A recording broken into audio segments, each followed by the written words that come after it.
One say Kalalal, Yahweh Bashem Yahushai, Bashem Makar Kodash, double honors to the elders and apostles of Written Stone, and salutations to all the brothers that's pushing this work in all sincerity and in truth, and the brother Yahya from the James Kingston Tomato Camp. Here with another quick lesson. And this lesson is basically to demonstrate, using examples within the scriptures, that it is a fearful thing to fall into the hands of the Heavenly Father, as it is mentioned in the book of Hebrews chapter 10 verse 31. Right? It is a fearful thing to fall into the hands of the living God.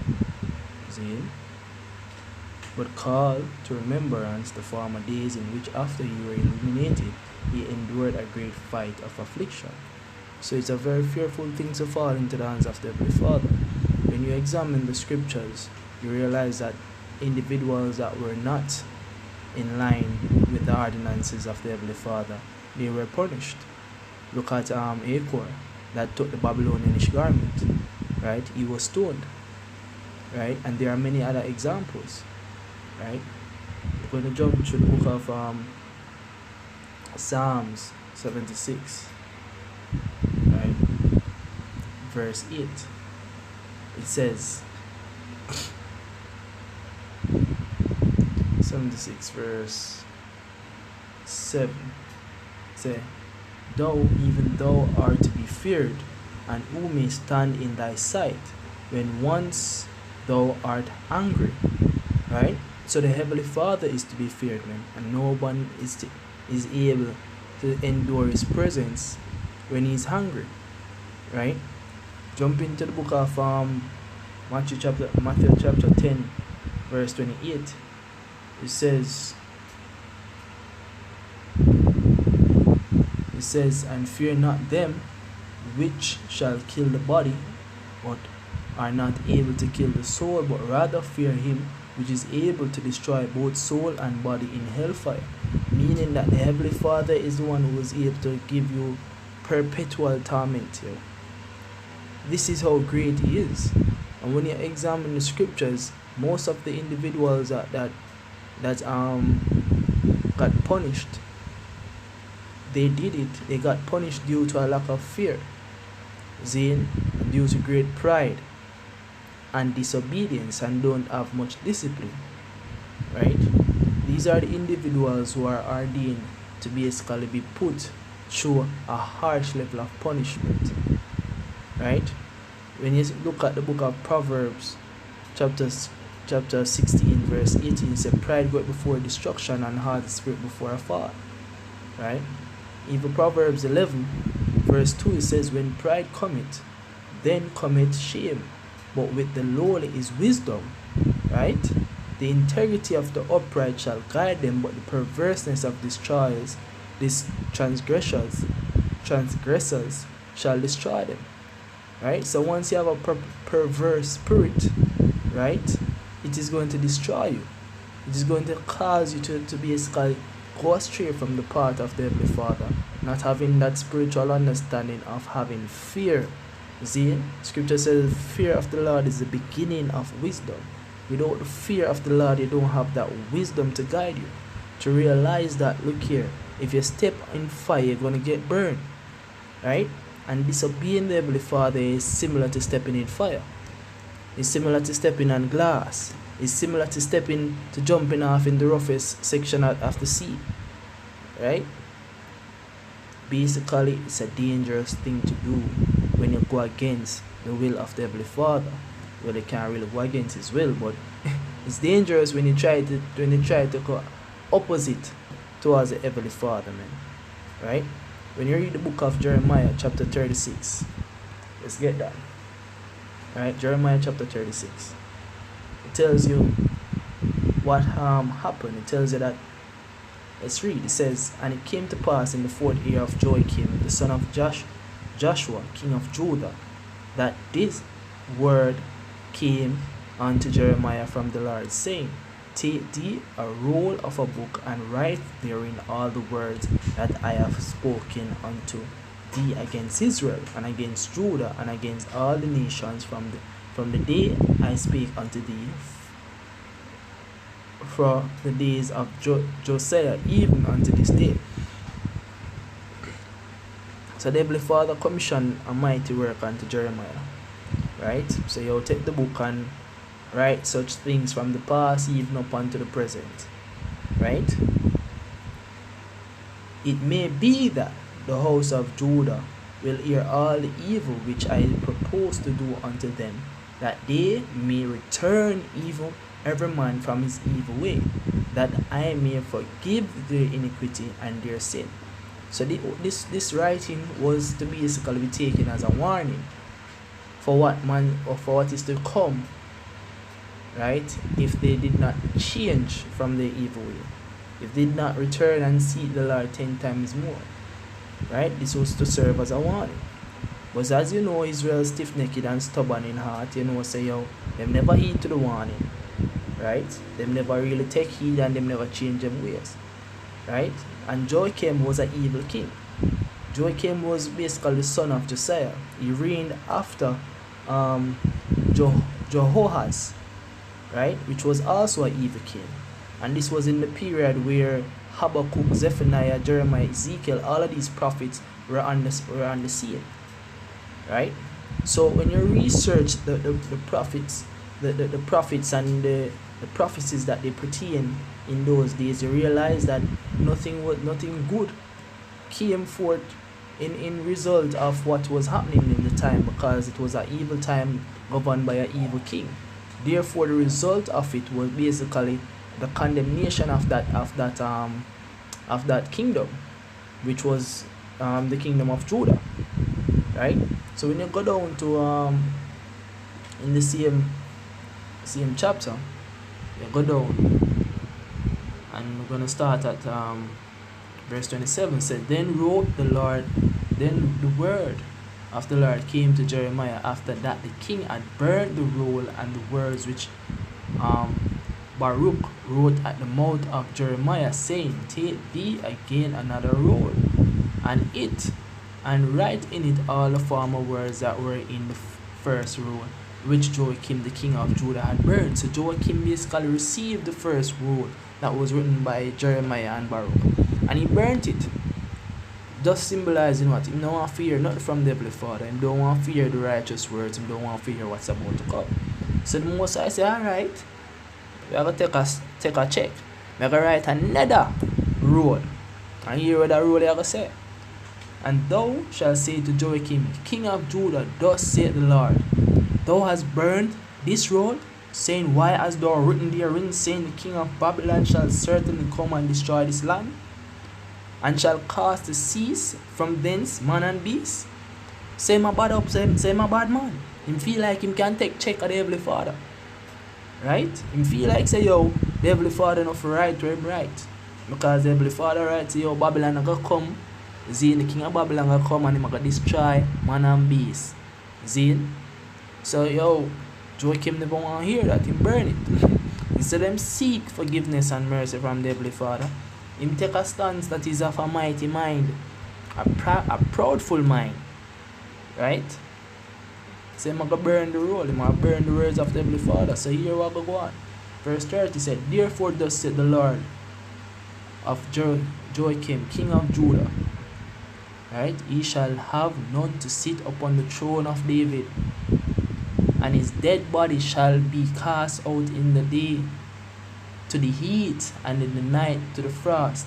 And I will punish him and his seed and his servants for all their iniquity, and I will bring upon them and upon the inhabitants of Jerusalem and upon the men of Judah all the evil that I have pronounced against them. But they hearkened not. Right? So they never hearkened. So all the evils which Heavenly Father did declare against them did come to pass. You see, the whole entire nation of Judah went into Babylonian captivity. You understand? There was none left to sit upon the throne. Right? After Joachim. Joachim's son came, which I think his name was Joachim. Zine. He sat up on the throne after Joachim, but he sat up on the throne for about 3 months. Then Babylon just come and overthrow him. So none of Joachim's sons sat up on the throne for any period of time. So therefore the kingdom was brought low and they went into captivity. And that was the end result of the kingdom of Judah. They were in captivity back to back to back after that. You understand? Cyrus basically commissioned the rebuilding of the temple, but after that they went into another state of captivity, which was the Grecian. You see? So you can see that this evil king, Zane, and his son after him that sat up on the throne for a short period of time, Zane, them basically get the blunt force of the Heavenly Father, them get the anger of the Heavenly Father. Right? Now when we go to another example, which was in the book of Daniel chapter 4, Zane, Daniel basically give a vision unto Nebuchadnezzar and tell him, say, look here, the head of gold that you see upon the statues, thou art that head of gold, Zane, which represented the Babylonian Empire. Zane, because they were the one that came forth after the Assyrian Empire and basically took dominance within the area at that time. So when you read the book of Daniel chapter 4 verse 1, right, let's get that. Daniel chapter 4 and 1, it says, Nebuchadnezzar the king, upon all unto all people, nations, and language that dwell in all the earth, peace be multiplied unto you. I thought it good to shew the signs and wonders that the high God had wrought toward me. How great are his signs and how mighty are his wonders. His kingdom is an everlasting kingdom, and his dominion is from generation to generation. Right? So that is talking about the kingdom of the Lord and his dominion from generation to generation. Right? So when you jump down to verse 10, it says, thus were the visions of my head in my bed. I saw and behold a tree in the midst of the earth, and the height thereof was great. The tree grew and was strong, and the height thereof reached unto heaven, and the sight thereof to the end of all the earth. The leaves thereof were fair, and the fruit thereof much, and in it was meat for all. The beasts of the field had shadow upon it, and the fowls of the heaven dwelt in the boughs of thereof, and all flesh was fed of it. I saw in the visions of my head upon my bed, and behold, a watcher, and an holy one came down from heaven. He cried aloud and said thus, hew down the tree and cut off his branches, shake off his leaves and scatter his fruit. Let the beasts get away from under it, and the fowls from his branches. Nevertheless, leave the stump of his roots in the earth, even with the band of iron and brass, and in the tender grass of the field. And let it be wet with the dew of heaven, and let his portion be with the beasts in the grass of the earth. Let his heart be changed from man's, and let a beast's heart be given unto him, and let 7 times pass over him. This matter is by the decree of the watchers, and the demand by the word of the holy ones, to the intent that the living may know that the Most High ruleth in the kingdom of men, and giveth it to whomsoever he will, and set it up over it to the basis of men. So the Father is the one who is basically, he is the one that establishes kingdom and brings them down. See, everything changed by his bidding. Right? So it continues, verse 18. This dream I Nebuchadnezzar have seen. Now thou, O Belshazzar, declare the interpretation. And Belshazzar is the Babylonian name for Daniel. Right? For as much as all the wise men of my kingdom are not able to make known unto me the interpretation, but thou art able, for the spirit of the holy gods is in thee. Zeal, which basically is an error Nebuchadnezzar talk about, but spirit of the holy gods basically is, I'm supposed to say, the spirit of God. So that's a proud speech, because Nebuchadnezzar was declaring that the strength of Daniel came from his own gods, right? But the truth of the matter is that the Holy One of Israel is the one that showed the interpretation, Zine, unto Daniel. Understand? So it said, then Daniel, whose name was Belshazzar, was astounded for 1 hour, and his thoughts troubled him. The king spake and said, Belshazzar, let not the dream of the interpretation therefore trouble thee. Belshazzar answered and said, my lord, the dream be to them that hate thee, and the interpretation thereof to thine enemies. That means it never good at all.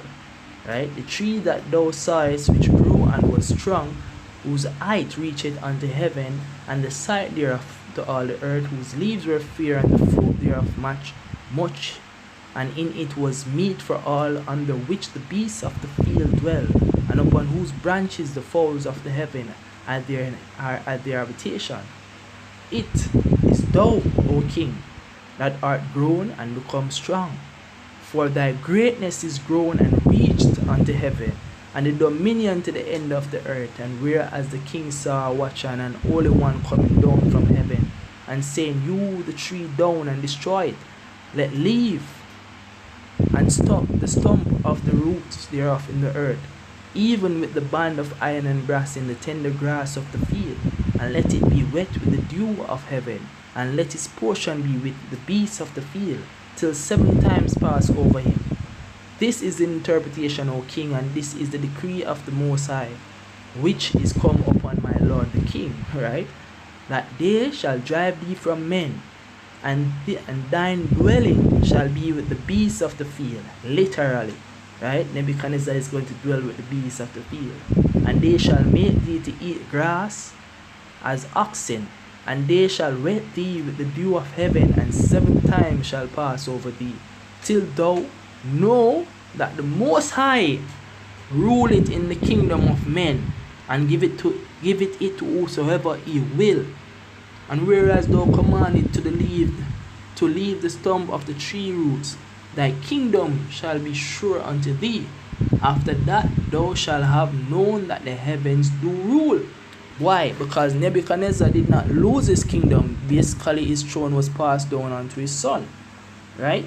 But the Heavenly Father had to check him to make him know, say, look here, man, and me are the one who gave this throne, and me are the one who give you the power, right? So here what one. Say, wherefore, O king, let my counsel be acceptable unto thee, and break off thy sins by righteousness, and thy iniquities by shewing mercy to the poor, if it may be lengthening of thy tranquility. All this came unto the king Nebuchadnezzar. At the end of the 12 months he walked in the palace of the kingdom of the kingdom of Babylon. The king spake and said, is not this great Babylon that I have built for the house of the kingdom, by the might of my power, and for the honor of my majesty? While the word was in the king's mouth, there fell a voice from heaven, saying, King Nebuchadnezzar, to thee it is spoken, the kingdom is departed from thee, and they shall drive thee from men. Right? Pride goeth before destruction, and a haughty spirit before a fall. Right? They shall drive thee away from men, and thy dwelling shall be with the beasts of the field. They shall make thee to eat grass as oxen, and 7 times shall pass over thee, until thou know that the Most High ruleth in the kingdom of men, and he giveth it to whosoever he will. Right? And if you know the rest of the story of Nebuchadnezzar, he was basically made to be a beast in the fields, and ate amongst the beasts and the oxen, man. Right? The Heavenly Father changed him heart to a heart of beast, basically in mind to the mind of a beast. Right? And that's all because of his proud speech, and he never knew. So you look here at the Most High, Yahweh Ba'ashem Yahushai, ruleth in the kingdom of men, and him giveth the kingdom to whomsoever he will. Right? A lot of these kings don't know, say, the Heavenly Father are the one who establish it, and him is the one who bring it down. Right? And in due time, the Heavenly Father will make a good surety that him are the one who rule.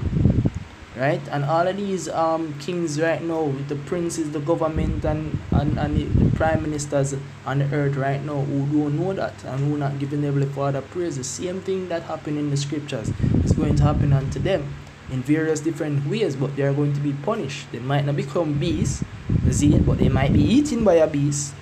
Right? You might never know, but the example still stands. It's a fearful thing to fall into the hands of the Heavenly Father. Right? So with that, I hope that this lesson was edifying unto the elect of the nation of Israel. I want to say Kalalal, Yahweh, Ba'ashem Yahushai, Ba'ashem Makar Kodash.